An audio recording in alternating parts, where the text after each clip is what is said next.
Hi, this is Don't Turn Out the Lights, episode 2. This week I have 2 stories for you.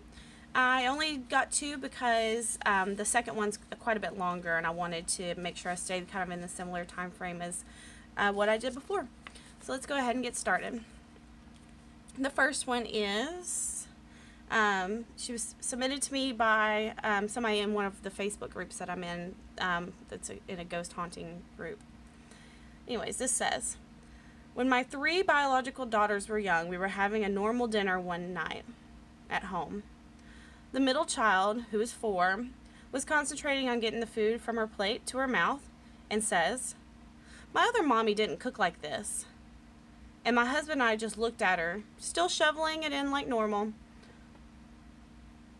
So after I catch my breath, I asked her if she liked what her other mommy cooked. And she said yes. And I asked if she liked what I cooked, because that's obviously the question. She says yes, but my other mommy cooked different. And then we asked if that was her other family from before, and she said yes, but I'm not with them anymore. Obviously.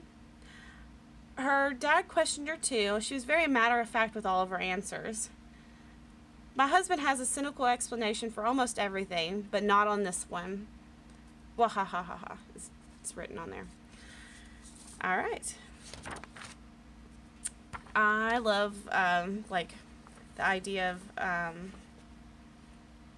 that we're reborn each time after we pass away. I can't think of the reincarnation. I love the idea of reincarnation, and it's especially creepy whenever little kids seem to remember things that happened in their past lives, which it seems that you forget whenever you get a little older.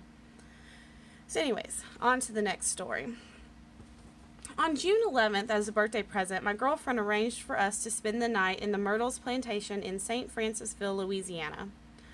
I'm not sure if you're aware of the reputation of the place. I am. But it has been named by several investigators to be the most haunted plantation in the United States. If you go there, you are almost guaranteed to experience something. Let me start off by saying this. By the end of our stay, we experienced every possible way you can experience a paranormal event. Meaning, we had both heard, felt, and saw things throughout the night. Also, I'm what you would call a sensitive to the spiritual realm, so I don't know if that possibly added to the heightened experience that we shared. Since this was somewhat of a lengthy story, I'll skip over the checking in and going on tour during the day part, which I would recommend you doing if you visit. Aside from myself and my girlfriend, there were a few other couples staying there that night, as well as a film crew from the local news station that had a medium with them. More about that later. As the plantation closed for the day, we decided to go out into the courtyard to have a few drinks and smoke a cigar with another couple that we quickly became friends with. For a couple of hours, everything seemed fine. Dun dun dun.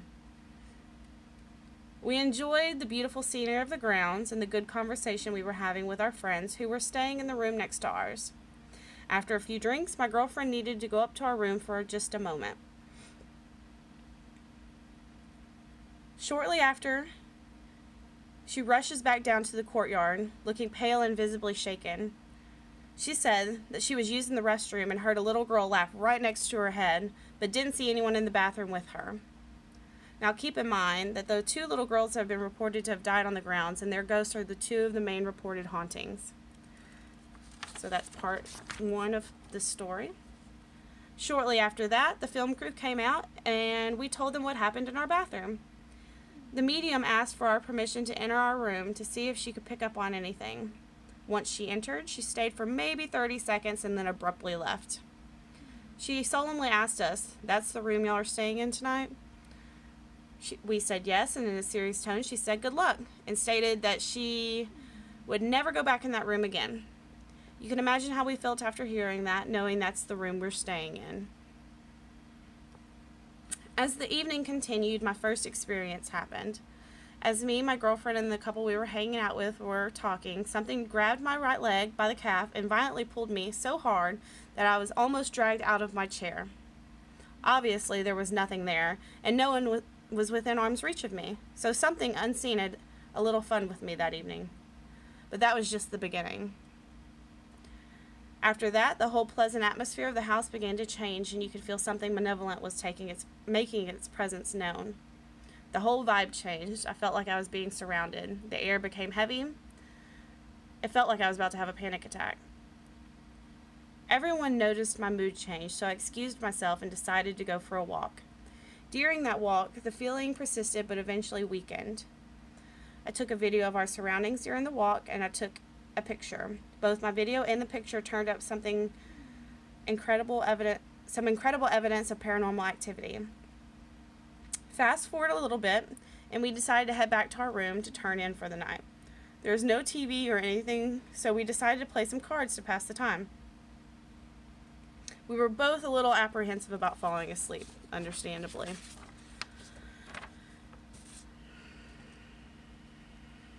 As we were playing cards, that heavy, threatening feeling I mentioned earlier came back, only much worse, to the point that my girlfriend felt it too. The whole room seemed to darken, literally. The lights seemed to dim as this presence entered the room. Eventually, it became too overwhelming, so we chose to go outside to the courtyard at 3 a.m. Super smart. Once outside, that terrible feeling stayed with us even out there, and that's when all hell broke loose. We saw a man walk across a balcony in a nearby building, only to watch him vanish before our eyes when he walked into a wall. We heard several voices that seemed to creep closer and closer to us. We both got touched by something numerous times, and for a while it actually bordered on the feeling like we were in danger. After about an hour or more of seeing things finally seemed to calm down. 3 a.m., switching hour. Of course, things were a little crazy right then. We went back to our room, and I laid down as my girlfriend played solitaire next to me on the bed. As I'm watching her play, I witnessed a card get pulled out of her hand and then placed in a different stack than she intended. At this point, we kind of laughed at this because of after everything we had experienced.